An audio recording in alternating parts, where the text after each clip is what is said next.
to Behind the Story with Naomi and Lisa, where we explore the why of the books you love.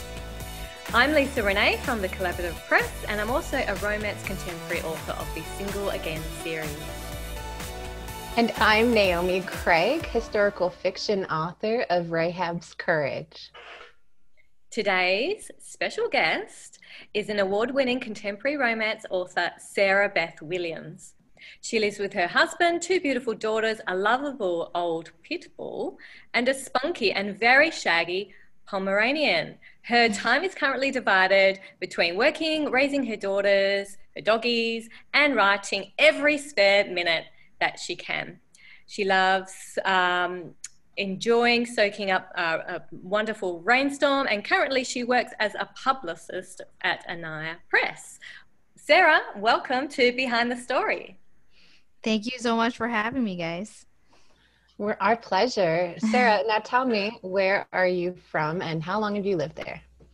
I am from Northern California in Sacramento, and I have lived here all my life, except for a portion in college where I lived a little bit down south.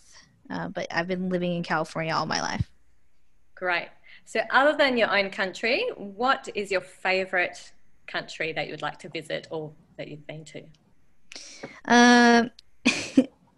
I'd love to go to Australia. Just to see you, Lisa. But in general, I love Spain. I've researched Spain. I've written a book about that's based in Spain, and I love the Spanish language. I'm learning Spanish, so I'd love to visit there someday. That's wonderful. Road trip, let's go. We'll go see Lisa first, and then yeah. Now, what is something fun about you that may or may not influence your writing?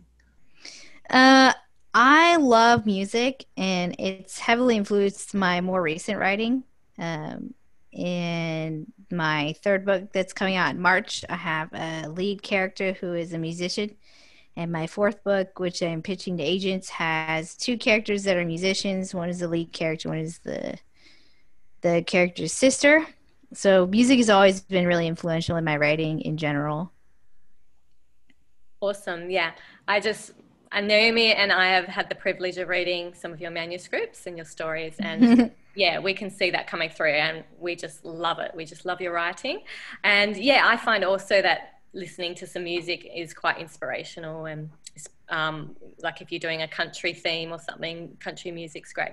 So in your most recent book, A Worthy Heart, and that was a finalist in this year's Selah Awards. Congratulations with that achievement, because that's huge. Tell us what sparked the story or your series.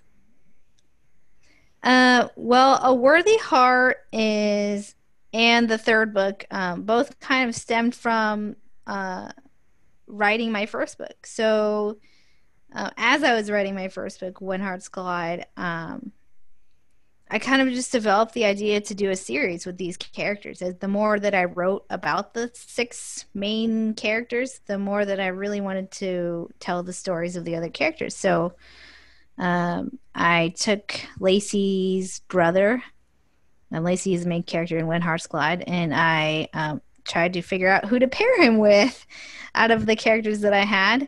And so then I took one of the other characters named Serena and paired them together, and then wrote out their stories, and it was a lot of fun. It was challenging, different from the way that When Hearts Collide started, but it was a lot of fun.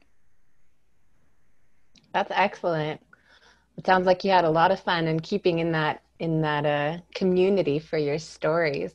Where are they set? Are they all set in California? Yeah, all my books so far have been set in California, except for this young adult script that I have based in Spain. But all my contemporary romance books are based in California. I've had a really amazing family experience of traveling around California. I've been all over the mountains, the Sierra Nevada, and I've been to the coast. I've been down to Southern California, to Yosemite. So some of that plays into my books.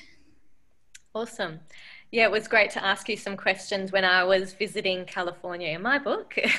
Yeah. And you sent me some photos and helped me out there even. So what's your favorite part of the writing process, and what's your least favorite?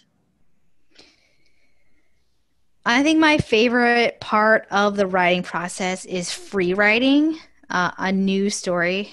It's the most fun because it's the most motivating part of writing for me, to take all of these ideas that are like emotional, romantic, or action packed and write all of those out within a storyline. And so that's the most fun for me. The most difficult part is going back and usually I can put them in chronological order, the scenes in chronological fairly easily, but it's filling in the gaps that gets really tedious. And I'm like, I have to connect these somehow. And then so that's probably the least favorite. Also, writing a synopsis is really hard, as most writers will tell you. Well, we've seen the product of your slaving over these, so we greatly appreciate all the effort you put into your books for sure. How do you feel Christian fiction or nonfiction market has positively changed over the last 5 to 10 years? What do you see for it in its future? Well, I've known that it's changed a lot in terms of content. A lot of it, I think, is moving towards more realistic characters and more realistic storylines, which I think is great. Authors are not so afraid to put in characters with messy pasts and difficult situations that they have to overcome, which I love. I think that's great. I would really love to see more diversity, more characters, diverse characters, more diverse authors. But in general, I think that that's what readers want. So I'm hoping that that will be what happens in the future. Definitely. Yep, definitely. Things are changing and for the better, so it's great. And as far as you've done a bit of, well, obviously, even with traditional publishing, you still have to do your own marketing, most authors are finding. So what marketing strategy has worked best so far for you? Because we've got a lot of authors watching, following our Behind the Story, and they want to learn. For me, I think a lot of research has shown that interacting and really getting to know your readers is the most important thing. And so I think I think that's really what draws people in. Because when they get to know you as a person and when they get to know you as like more deeper than just somebody who writes books, more about your family, your life, and your things that you love, things that you don't love, I think that really helps people. That's what I love about authors. When I was first before I was published and when I was first published, the authors that I really followed were the people that I was able to connect with, that took time to actually connect with me. If you don't take time to connect with your readers, then they're less likely to really care about what you're selling. So, and it's not necessarily the being online constantly. It's also just your voice and how you present yourself, just how you write your newsletters and how you write your posts in a more familiar, laid back conversational tone versus like very professional. And so I think that's really what I've found that works the best. Hang on, let me jot all this down and write down on these good notes. Thank you so much for sharing. Tell us, what do you have coming up next? So in March, I have a book releasing with an iPress, which is the third book in my series, contemporary romance series, which is called Anchor My Heart, which I love. I love the title. I love everything about this book. And when I first read the series, I think that this one was definitely my favorite. I've really come to love A Worthy Heart, but the more I wrote Anchor My Heart, I just love the characters, and I can't wait for everybody to read all about these characters. Awesome. And what other than writing and being a mum, what's your favorite hobbies and activities, and other than reading as well? because we know that you like to read. Yeah, I really like music, as I said. I play guitar a little bit. I used to sing in choir way back when. And so those are music and writing and reading. Those are really, really important to me. I love spending time with my family. I'm a very community-oriented person. So spending time with family and friends is really a huge deal, just spending time with people. I'm an extrovert, which is interesting when you're talking to a lot of authors who are not. But I love hanging out with the people that are close to me. That's awesome. What is the best writing advice that someone has ever shared with you, indirectly or directly? When I was researching in the very beginning process of before I published, I had been working on another manuscript outside of the contemporary romance script. And one of the things I read was to just finish your first draft, just finish it, stop editing it, and just write it out completely, and then go back. And that was really what like motivated me to, and kind of like pushed me into gear to really start writing a lot more. Because if you get stuck on one manuscript forever and ever, you lose motivation, and you don't, you kind of have to trust yourself. Your first manuscript is going to be terrible because you have like a lot of ideas, and like you have to go back and refine it later. But if you don't finish it, then for me, my motivation was just like dead. So that was one of the biggest pieces of advice that I read, was just to finish your manuscript all the way through without going back constantly editing it. Yeah, that's good advice. It's not easy to do. Naomi and I have been trying to do these 25 minutes of writing and timing how many she does pages because she handwrites, because she's historical fiction, biblical fiction, and I can do my word count. So it's been good to challenge ourselves, not compete, but compete against ourselves and see how much we can do. So yeah, but you do have to put things aside and not be a perfectionist with your first draft. That's great advice.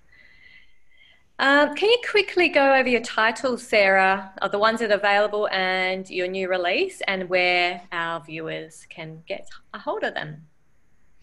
Yeah, so I have 3 books out right now.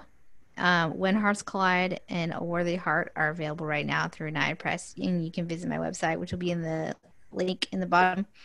And my 3rd book is coming out in March, and so you can. That is the 3rd book is Anchor My Heart.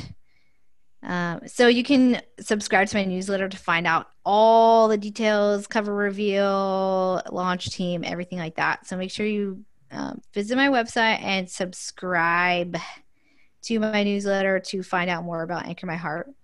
And then I am everywhere. I am on Facebook, Instagram, Twitter, and a bunch of author sites like BookBub and Goodreads. So you can find me all over the place.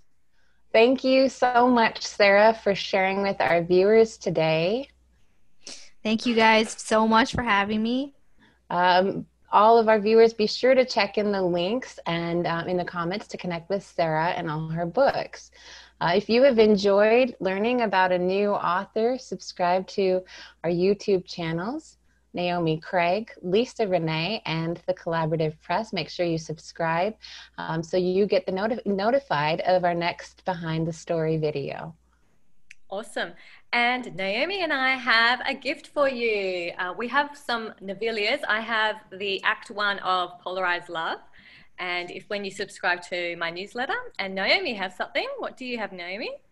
I also have, for my newsletter subscribers, my biblical fiction. It's called On Desolate Heights, and it is Balaam's story and his talking donkey.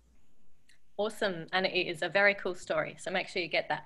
Thank you for joining for this edition of Behind the Story, and next time we will have someone really exciting, a new author, Mandy Blake. So thank you again for joining us today on Behind the Story with Naomi and Lisa. Don't forget to click on the links and subscribe to our YouTube channels, and you'll keep up to date with our author interviews. Have a great week. God bless.